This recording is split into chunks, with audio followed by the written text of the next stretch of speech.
Hi friends, I am Muhammad MUMTAZ and you are watching my channel MMS MUMTAZ Technical. Uh, I created video last session for how to install and activate theme in your website.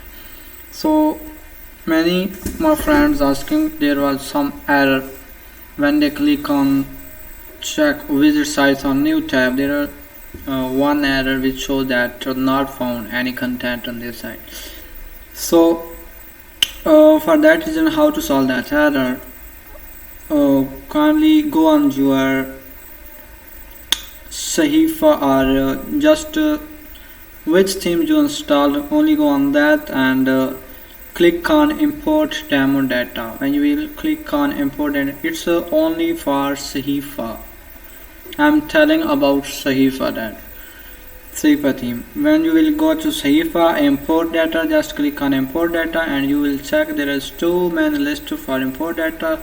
Second time you will also click on import data and just refresh your website, then go to your new tab, just click on visit site, go to new and new tab and refresh, then you will also check its error solved.